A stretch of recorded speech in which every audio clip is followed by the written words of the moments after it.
What's up everyone and welcome back to Reload Reacts, episode 70. My name is Trey and today we are going to look through r/NuclearRevenge, the subreddit for those who take their revenge to the most extreme of lengths. This first post is by OKRope9888. Make fun of my mental health, good luck getting into college. I-18M was in my junior year of high school. I'm not going to get into it, but I ended up in the mental hospital for being a harm to myself. I had lost one of the only family members who accepted me for being gay. The only extracurricular I had was theatre. The theatre director treated me like the mum I never had until it came to shows, at which point everyone was told how worthless we were. Not to mention I had been bullied relentlessly, being gay and in Oklahoma of all places. I came back from the hospital medicated and ready to finish high school. Some background, I had spent my whole high school career trying to become the president of drama club. I was the only one to become inducted as a thespian as a freshman and was practically ready to be the next president. The votes came in and I lost. I would have been okay losing to my Ben, fake name, until I found out that they had been telling everyone that I was unstable and told people I went to the mental hospital for drug abuse. I have never abused drugs or done any drugs for that matter. What's worse, when I confronted my theatre teacher about it, she told me everyone has a right to free speech, and then proceeded to tell me that maybe I shouldn't have even reached out for help since this would have prevented my loss of the presidential race. Not to mention, I had police raid my car, my locker, and even my house. My parents thought I was on substances or something since police kept coming to my house. At the first police visit, they quite literally busted down our front door. I even got beat up in the parking lot of my work because a known druggie didn't believe that I didn't have anything on me. I almost got fired from my one source of income because of this ordeal. All because he made up this lie and everyone believed it and went talking. I was fuming and found out the top 10 colleges for this Ben and emailed them all the screenshots of what he had said about me. His plan was to go to mostly liberal arts colleges and had even received thousands in scholarship money. All of them rescinded their acceptance when they received the proof. Correspondence was very slow between me and the colleges. It took them forever to confirm that these screenshots weren't doctored in any way, but by the time it had been confirmed, most of the application deadlines had passed. He hadn't been able to get into college. I feel slightly bad as I found out his mum was a special ed teacher, and hearing this actually told Ben that when he turns 18 he will need to find a place to live on his own. He has nowhere to live and no future plans. Don't make fun of people's mental health or make up lies for the purpose of winning. I haven't talked to anyone in the theatre group since. All of them considered me a druggie and I became a pariah. I feel a little remorse, but not enough. I don't know if that was entirely true, but if it was, that's kind of a horrible story. This next post is by Happy Go Lucky Ocean. You don't know who you're screwing with. I am being specifically vague on location, specific details and gender because I do not want this person to come after me if they were to find out. These details do not alter the revenge. I know it's long, but the revenge was satisfying. HH equals Hateful Hendrix, the faculty member who hated me. TP is Tough Professor. Back in 2004 and 2005 I was in college, majoring in education and minoring in political science at a semi-local to me college. I was a commuter student, living about 30 minutes away. I had already done all of my prereqs, had my associate's degree from the local community college, so I was able to jump right into the major classes, starting with a 200 level class that was set up to help students format their portfolios that you use for the entirety of your program, and that also allow future employers to see examples of your work. I signed up for HH's class because everyone I talked to absolutely loved HH. First couple of weeks of classes go fine. No issues, except that H treats sophomore level students like freshman level students, but whatever. We get into late September, October and it's election season. I'm a member of my school's political group of my choice and have presidential buttons on my backpack. That is the only thing I had political on me and I did not speak of politics in class. I've always been of the opinion that politics don't belong in the classroom unless it's a political science / current events type class. I came to class one morning and H apparently saw my buttons and began an all-out assault on my views, telling me that I would allow my political affiliation to enter the classroom. I didn't really respond, but did say something to the effect of, "My politics will stay outside the classroom." Double H then began talking politics in the classroom multiple times, saying that city governments should not be able to specify what political signs could be in people's yards, that bumper stickers should be policed as to not offend anyone, and that anyone of my political party should be barred from working in a school because they would corrupt students. Double H also told a story of something that happened in a rural community a couple of years back about a student at the local high school who put a flagpole in their truck bed and went around flying a flag that peed them off. Double H said that the police should be able to tell the kid what they could and couldn't have in their truck bed. Double H then decided to say in class openly that ADHD isn't real and those who claim to have it should be punished for lying because it's a made-up condition. I am AUDHD. The autism was undiagnosed at the time. I'm pretty open about my diagnosis at the age of 7, prior to ADHD becoming the thing to be diagnosed with. I was the only kid in my class that had to go to the office every day for midday meds, and I struggled in school because of how little was known in 1988 about ADHD. For the most part, I stayed quiet, but would respond every now and then to something that really upset me. The ADHD conversation upset me, and Double H cornered me, asking me if that upset me and if I was going to cry about it. I told Double H that their opinion is their opinion, but I believe they're wrong and left it at that. Double H then reported me to the ethics committee for the education department, saying that OP has an anger management problem and is a danger to students. I presented my case to the committee, and the committee determined that I could stay in my program if I got an additional 3 letters of recommendations from other faculty, and I went to counselling at the college counselling centre and released my records to the committee regarding this situation. I agreed to both of these stipulations without issue and went about my way. I went to the counselling centre, spoke with one of the counsellors who, after hearing the entire situation, stated, "You don't have an anger management problem. The two of you just have opposite personalities and just don't take Double H again." Wrote up the notes saying exactly that and sent it to the ethics committee. I turned in my additional recommendations and went on about my day. I escaped the class with an A because there was literally no way Double H could give me anything but because all of my work was turned in and done properly. 2 semesters later, I'm taking one of my last classes before teaching methods cohort and it's exam day. This class was notoriously the toughest class prior to methods, and the professor for the class was absolutely a tough grader. Sitting there working on my exam, the door opens. Having ADHD, it distracted me and I looked up. There stood Double H wanting to talk to TP. I turned my head back to my exam and went on with what I was doing. Double H then turned me into the ethics committee again because I glared at them when they came to the room while I was taking an exam. I was called back in front of the committee and asked about the situation. I told the committee what happened and it was eventually dismissed. Here's where the revenge comes in. I spent much of my teenage years helping family friends, one who happened to be on our state education standards board. We were chatting one day after the second incident regarding the ethics committee, and I said something to the effect of, Double H wants to say I'll bring politics in the classroom, but yet they're the ones who made my life a living hell over those 2 damn buttons on my backpack. The family friend then asked me if Double H was working on their doctorate at another close university, and I told them yes. They then said they'd take care of it, and that was the end of the discussion. Come to find out about 6 months later, Double H did not pass their dissertation defense and was refused another chance at defending it.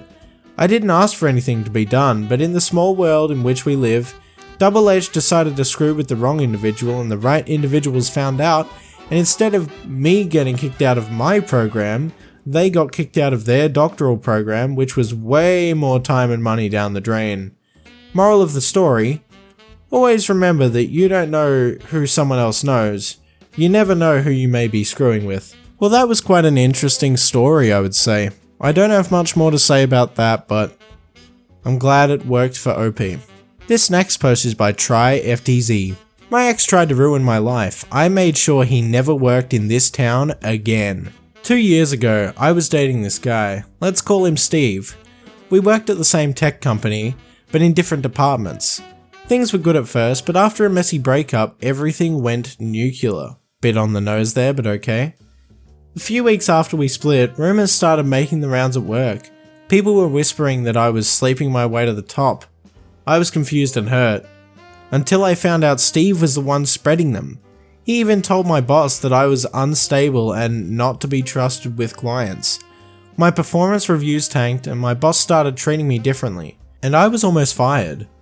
I wasn't about to go down without a light. I started digging. I remembered Steve bragging about hacking his way through college and cheating on every exam. I reached out to some of his old classmates and one of them sent me screenshots of a group chat where Steve bragged about plagiarizing his senior thesis and blackmailing a professor to pass him.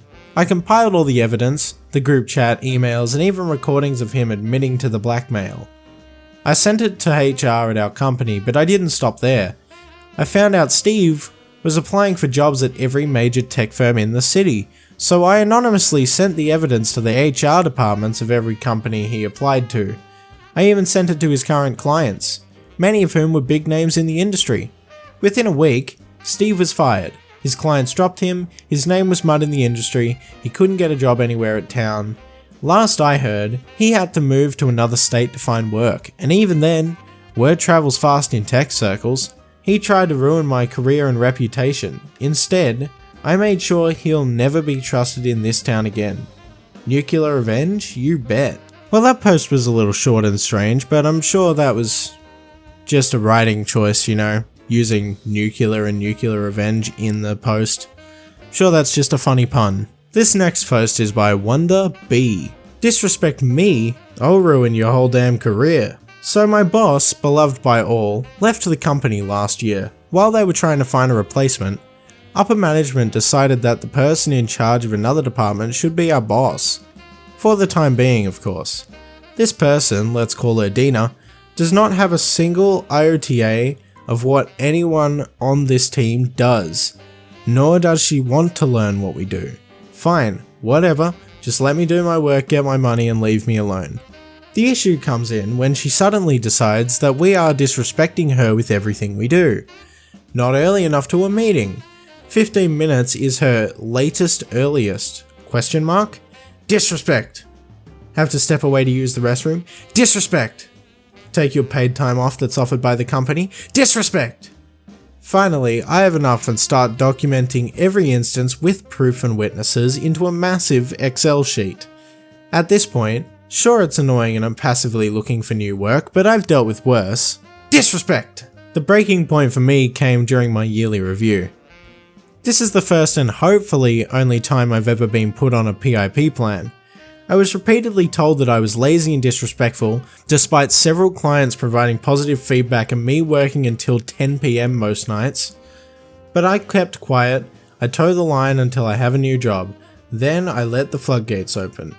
Now, something important to note is that while our former boss was great, we weren't all going to quit in solidarity with her. But me? Well, that's a bit of a different story. In addition to my job, I also worked to make my co-workers' jobs easier too. I was kind of the glue holding the entire team together. So when I quit, everyone else on my team did as well. And what did our team do, you might ask? Well, we supplied a service that brought in the majority of the revenue. With no one to supply the service, the business would head towards bankruptcy. Yay! Back to the story. When I put in my resignation, I decided to include the spreadsheet to provide further insight as to why I was leaving. And to top it all off, I decided to BCC the CEO. He and I are pretty close and he's told me on multiple occasions that he would do anything to keep me employed there. When he found out about Dina's antics, he held true to his word, asked if he should fire Dina. Now, Dina may be a D, but she has young kids and I'm not a D, so I told him no. But if anyone else leaves because of her, then he should rethink her employment. Well, my last day comes and goes and the rest of their team puts in their resignations effective immediately, citing disrespect from Dina specifically. With no team to manage, CEO decides that Dina no longer has a place at the company and decides to fire her with no severance. How do I know? Dina decided to spam call me for several days. But my fancy new job is at a law firm and I was able to get one of them to draft up a cease and desist. Haven't heard a peep since and now I'm just enjoying my new gig, Dina free. Now that's more like it. Let's see what the comments have to say. Why did you let the Dina situation get so far out of hands if you were such close friends with the CEO? Surely a few words about what was going on would have protected the company and your friend the CEO. They would also have enabled you to keep the job you were happy in pre-Dina. Dina was also friends with the CEO and higher up on the food chain. If he had to choose between me and her, it could have gone either way. And if Dina left and I was still there, she had minions that would have made working there still miserable. So I endured until I didn't have to.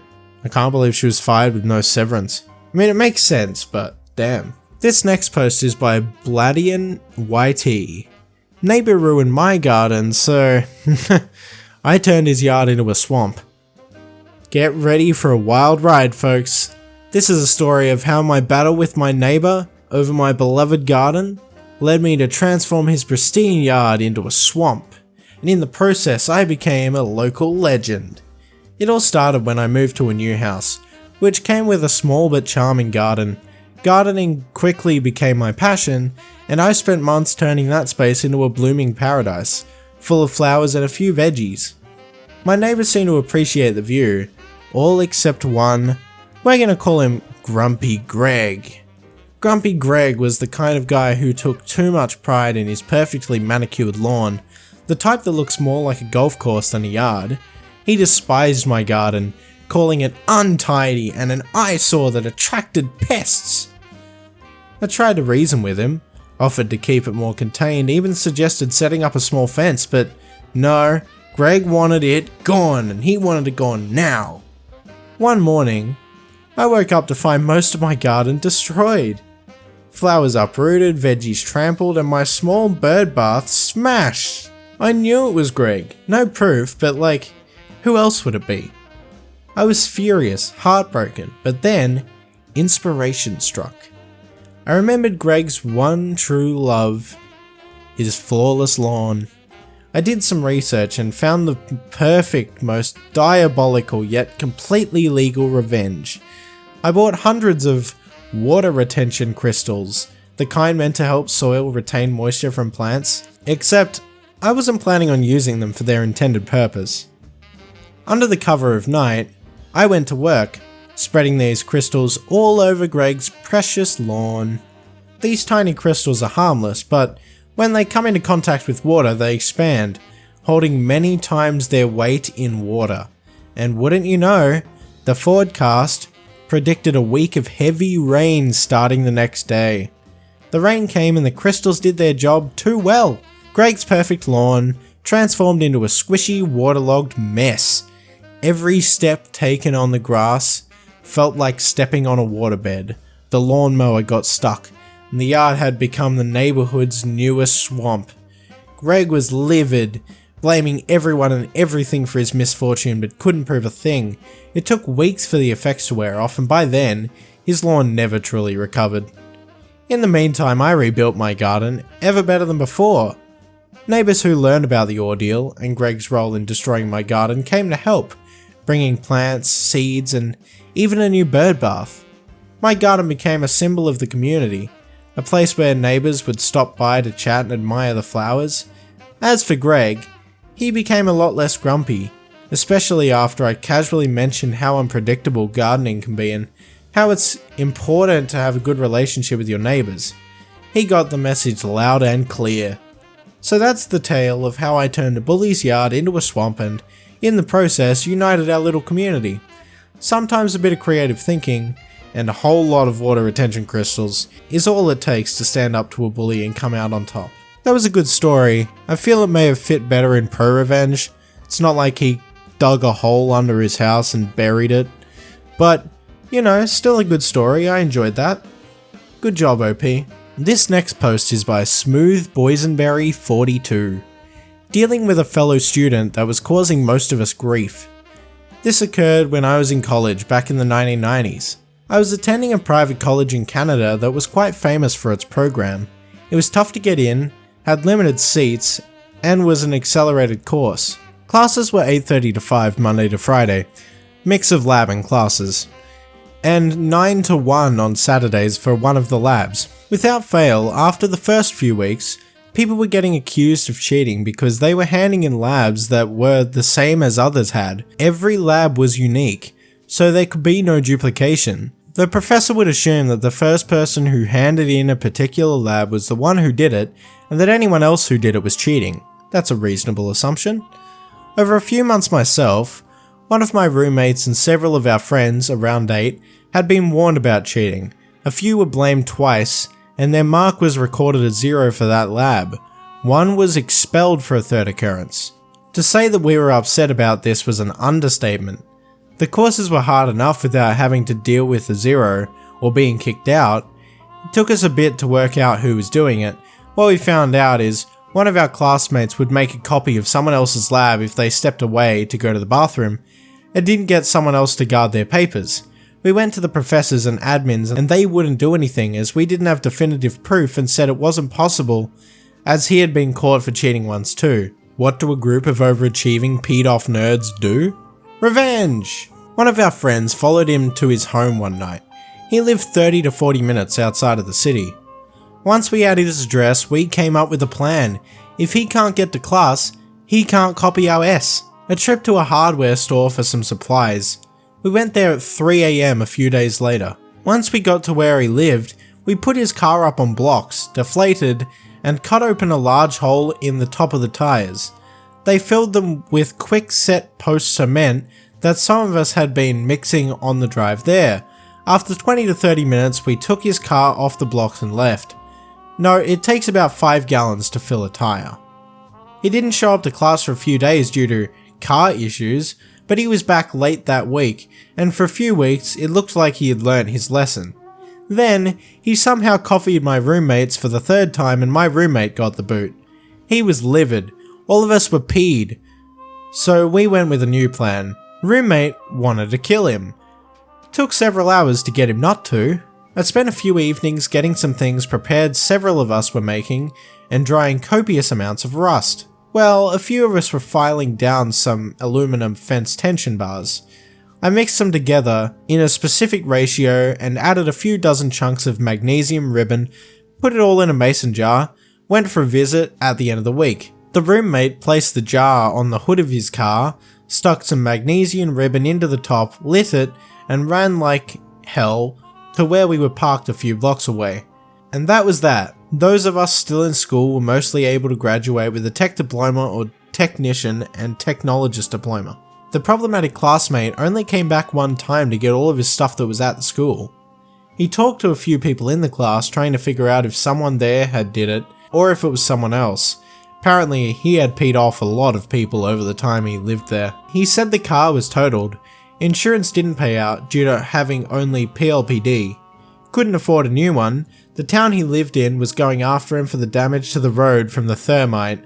Landlord had asked him to leave as well, due to him being the target of vandals. Well, that was a pretty interesting story. This next post is by NoWay4557.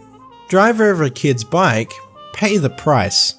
Okay, this story took place a very long time ago in the summer of 1969. I was about 12.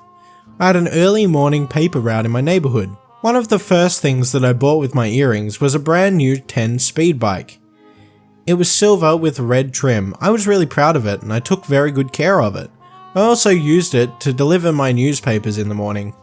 One of my customers was often leaving for work around the time that I got there. I always made a point of parking my bike well off to the side while I went up to deliver his paper.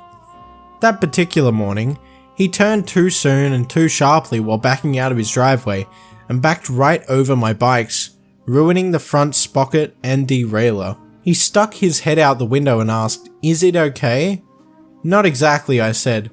"Well, that's what you get for leaving it behind my car." Then he drove off.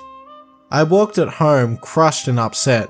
I felt helpless against this adult who clearly had no intention of doing anything about it, and I didn't know what to do. My hurt, frustration and powerlessness gradually turned to anger. I stopped delivering his paper, and when he had complained, I told my supervisor that I was delivering, but he just liked to complain, so ultimately it wasn't held against me. But the real revenge was yet to come. He lived on the main route through the neighbourhood that all the kids took to go to the local 7-Eleven and other places. His mailbox sat on a steel fence post loosely set into the ground. That summer, I got in the habit of pulling it up and throwing it over the fence into the cemetery across the street, maybe once or twice a week. It was fun and mischievous, but it still didn't satisfy my need for revenge. He had 3 large frond shrubs in his front yard that would grow to 6 or 8 feet over the course of the summer and then begin to die back. They were several feet apart with nothing close by. One August evening, I threw a lit match into one on my way home from the 7-Eleven. I never heard anything else, but on my route the next morning, it was just a burnt husk in his front yard. Over the next couple of weeks, I did the same to the other 2. I was beginning to feel a bit satisfied. But one morning, on the way home from delivering papers, I had an inspiration. I saw that the side window of his garage was open. Now, I knew that what I was considering was taking it a bit far, but I was an impulsive kid, and I thought tit for tat was fair. Back in the day, everybody carried road flares, aka emergency flares, in their cars. So I climbed through the window, found 2 flares, lit them, and stuck one right under/behind each of his rear tires, then climbed out and hightailed it home and went back to bed. I did not go back to see what happened, and I stayed away from the area for several days. I knew that I'd ruined his tires. I never saw the result, but I didn't care, and I never did another thing to him. Well, I'm glad you stopped eventually, OP, but he did sound like a pretty bad dude, so I'm glad you got it sorted. Tit for tat, as you said. And with that, I think that's going to be it, guys. Sorry that I lost my voice a bit towards the end there. I hope you enjoyed the stories in r/NuclearRevenge. Let me know what you'd like to listen to next in the comment section below, and also hit that subscribe button because I post new Reddit content every single day. There are 2 videos on the screen, one of which is for the most recent video, and another is for a video the YouTube algorithm thinks you'll want to watch next. My name is Trey, this was Relo Reacts, and I will see you in the next video.